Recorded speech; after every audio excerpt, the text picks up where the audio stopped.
Over the years, I have been asked by so many people, how do I become an estate agent in South Africa? So this video is inspired by everybody who's ever called me, sent me an email, commented on TikTok and Instagram. I hope I answer your questions.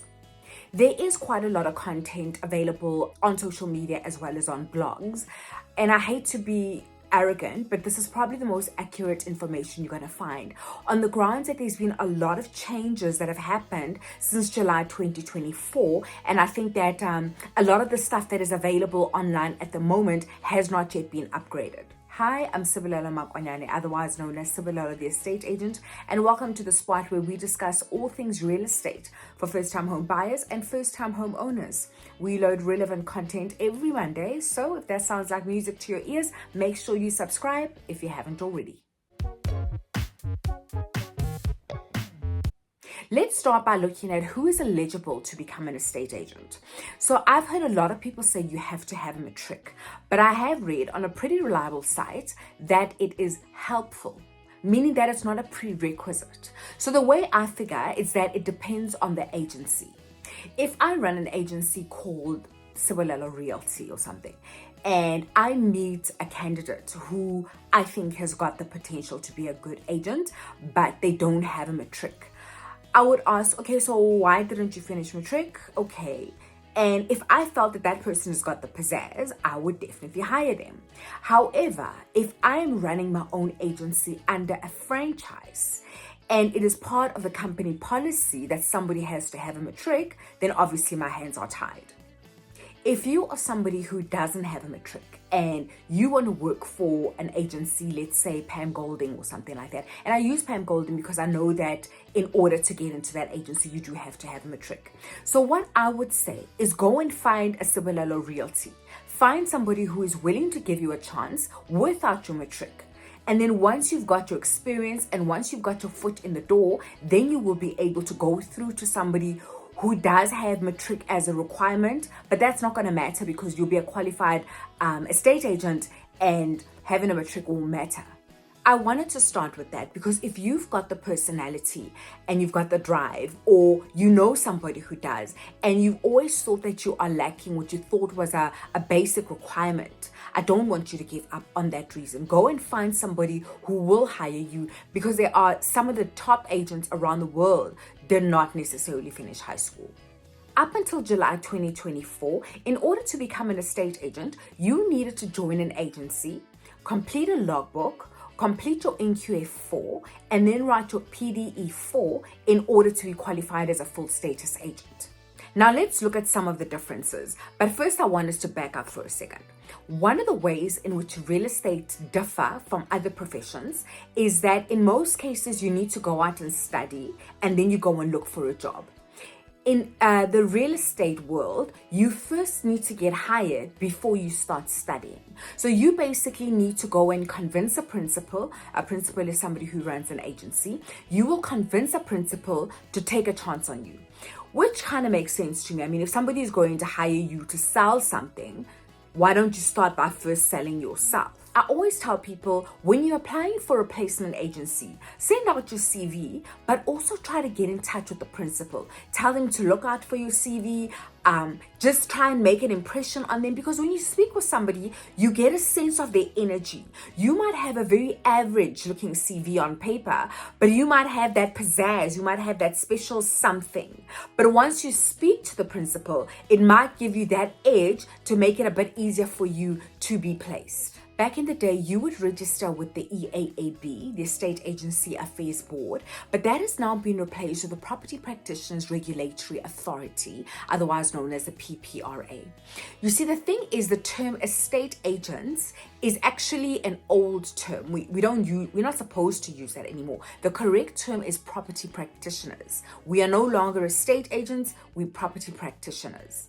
Pre-July 2024, you would then register with the PPRA and get a Fidelity Fund certificate, an FFC, and that is basically your certificate to practice. It's your right to practice. You would then work under a mentor or a principal agent, and you would be called an intern agent. All this time you would be an employee, like you are a functioning agent, you're already working.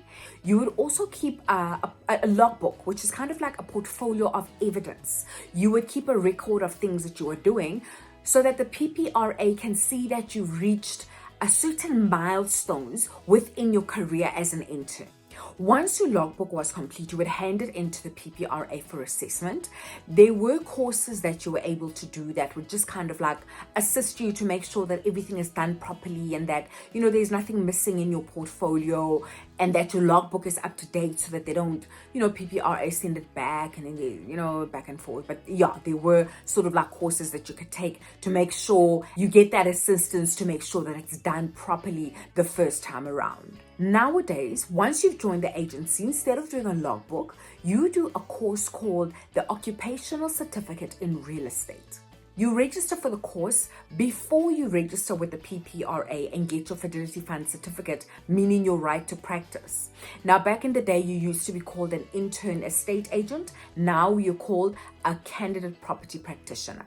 This order of registration is a game changer in the profession because in my day, because I could work while I'm studying, I was able to use my commission to pay for what I needed for my NQF and for my logbook. Now, because you first have to register for the course before you can start working, you need to have substantially more financial muscle in order to get going.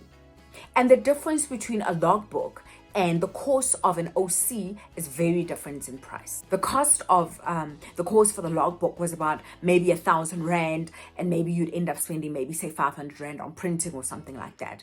But the cost for an occupational certificate in real estate, you're looking at between 10 and 15,000 Rand. Maybe you're thinking, that's not fair, you guys got it so easy. My thing is, there were a lot of people that were in real estate back then that were doing a lot of dubious things. There were people in the game who did not belong here. There were people who were not passionate about real estate, not passionate about sales, who were here doing as little as possible. There were people who were just doing it. They were in between jobs. You know, any free moment you get, you're handing out your CV. So you're not building a career. You're just trying to just do something temporarily in the meantime. And these are the type of people that were giving estate agents who actually work really hard and are very passionate about their jobs a really bad name. Personally, I think it's wonderful. I think it's going to filter out a lot of people who try to come into this industry with half a heart. If you are going to invest 15,000 Rand towards your development before you start working, chances are it's something you actually want to do and you're going to push to make it happen. Let's now look at this occupational certificate in real estate. It consists of 3 modules.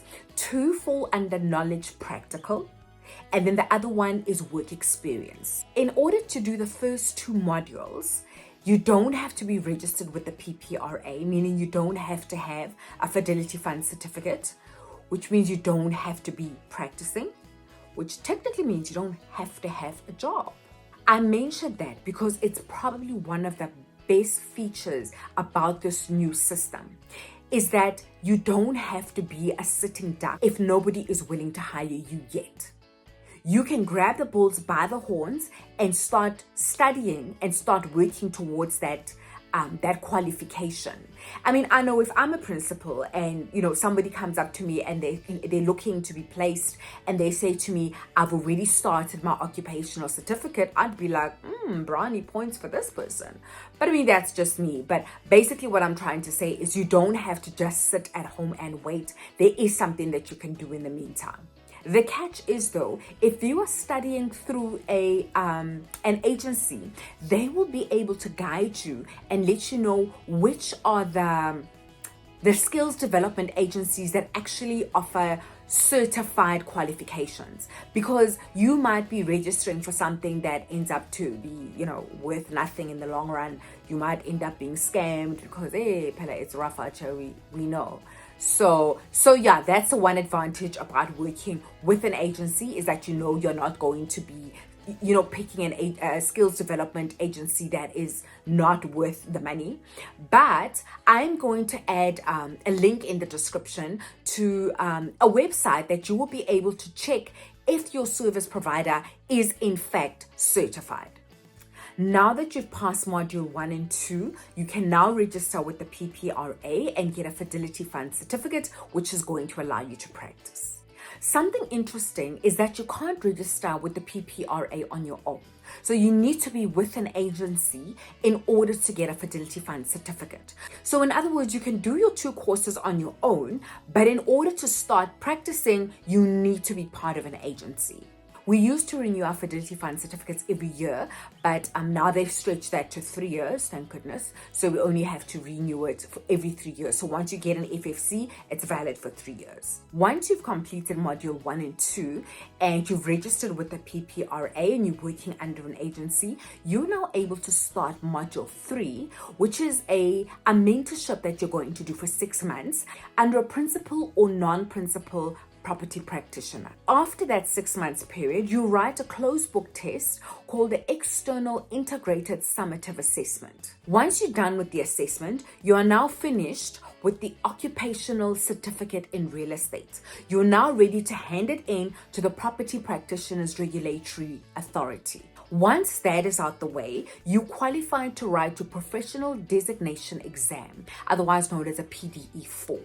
And then there'll be regular CPDs, which are continued professional development courses, which are set out for the PPRA. If you are a leadership-orientated person and have dreams of running your own agency, then you would continue your study by doing a Professional Designation Exam 5 called the PDE5, and that would qualify you to be able to either open your own agency or to run your own agency, because you would then be a principal property practitioner. I know that there are some people that are very business minded and maybe you think you'd like to start your own agency one day, hire a couple of people. The only way to be able to run an estate agency in South Africa is to be able to go through the entire process up until PDE5. So every single person who is a principal or who runs an estate agency is somebody who has actually been a candidate property practitioner themselves. They've had to make cold calls. They've had to have show houses. They've had to drive around and waste petrol with clients. It's somebody who's actually experienced it. So you will not be able to see real estate agencies as a business opportunity unless you are willing to start studying from day one all the way until you become a principal property practitioner. I know I've said a lot with like your OCs and your PDEs and your FFCs and your PPRAs. so you may need to watch this video twice just to really get a grasp of everything. But I really hope I've answered your question, and that after seeing this video, you have a better understanding of what it means to be a property practitioner.